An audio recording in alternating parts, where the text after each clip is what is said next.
Bagus ya. Jadi ketika saya mau punya mantu, itu saya udah bilang nih berdua sama anak saya 3. Awas loh. Ya, kembali lagi bersama Ujang Halu. Ternyata bukan cuma Abah Anis saja yang kena selepet netizen ya. Eyang Putri pun statement-statementnya ini kena selepet juga nih sama netizen. Nah, mari kita simak. Megawati punya ilmu goib. Saya selalu lihat-lihat mana yang bagus ya. Oh ini, lihat lagi. Sampai saya kontemplasi, sampai saya bicara sama bapak saya. Bentar. Bicara sama bapak, bukannya Pak Soekarno wafat tahun 1970? Terus saya tanya, lihat. Nah akhirnya tentu harus ada keputusan. Waduh, nanya apa ya kira-kira? Emang bisa ngobrol dengan orang yang sudah meninggal? Jangan-jangan... Waduh. Jadiin berita dong. Bukannya orang yang punya ilmu gaib itu musyriknya. Sampai anggota partainya heran sendiri loh. Nah kan bener, orang yang punya kemampuan itu adalah orang yang sesat.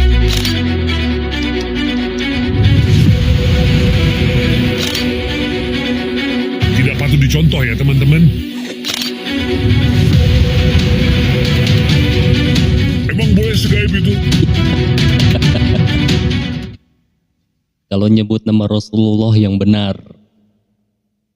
Pesan politik kebenaran ini ternyata juga dapat diambil dari keteladanan Nabi Muhammad sallallahu. Waduh, Bu Mega awas penistaan agama. Nabi Muhammad sallallahu alaihi wasallam. Awas Bu, nanti banyak yang keberatan. Mau dilaporin gak Bu? Sini kita terangin deh. Perlu teman-teman tahu, nama Muhammad sebelum Nabi Muhammad SAW tidak dikenal oleh orang-orang Arab. Gak ada satupun orang Arab bernama Muhammad pada saat itu. Belum ada. Terus dari mana nama ini? Kok Abdul Muttalib bisa berikan nama cucunya? Ada kisahnya. Jauh sebelum lahir Nabi SAW, Abdul Muttalib pernah jalan-jalan ke negeri Syam bersama dengan 3 orang sahabatnya. Pas tiba di negeri Syam, ada salah satu pendeta Nasrani menemui mereka lalu berkata, "Kalian dari mana?" Kata Abdul Muttalib, "Dari Jazirah Arab." "Dari mana?" "Tepatnya dari kota Mekah." Kata pendeta itu, "Dari kota kalian nanti akan keluar Nabi terakhir. Dan Nabi terakhir itu bernama Muhammad." Kata Abdul Muttalib, "Dari mana engkau tahu itu semua?" Dia bilang, "Dari kitab kami.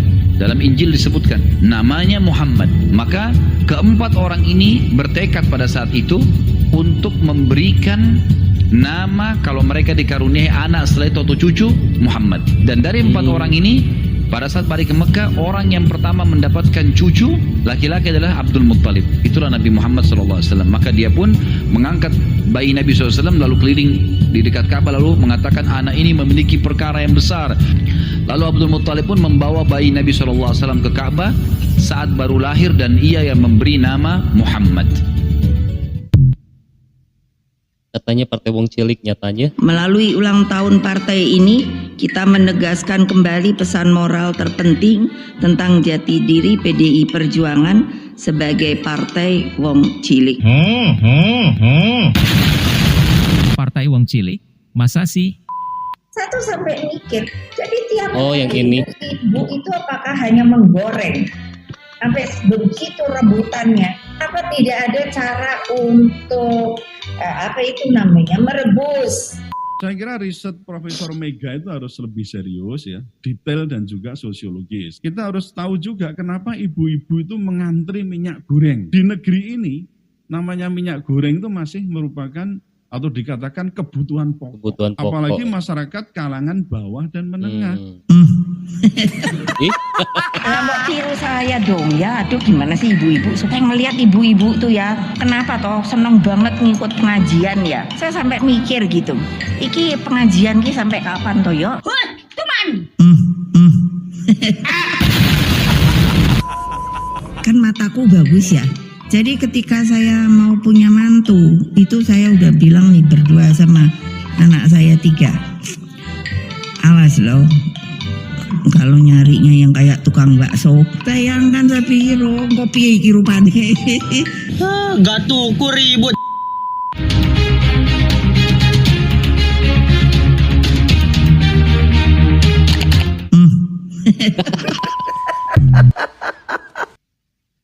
Janganlah kalian korupsi. Kamu mesti hitung APBN nanti dengan Menteri Keuangan, iya dong. Nah, jadi kan betul kalau ada Pak Mahfud. Menyesarakan rakyat, menyesenggarakan rakyat itu.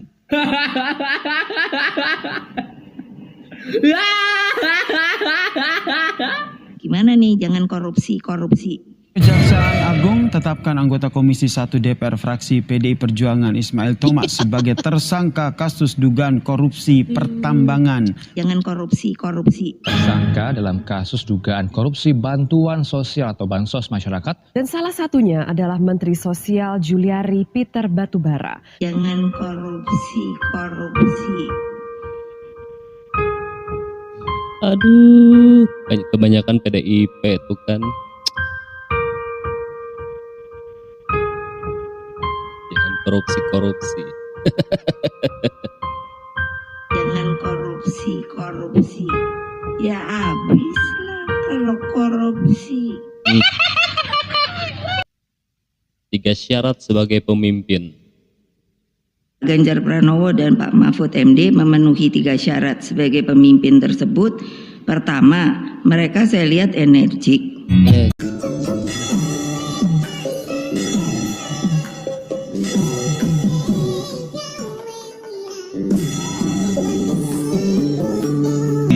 Emang boleh seenergik itu?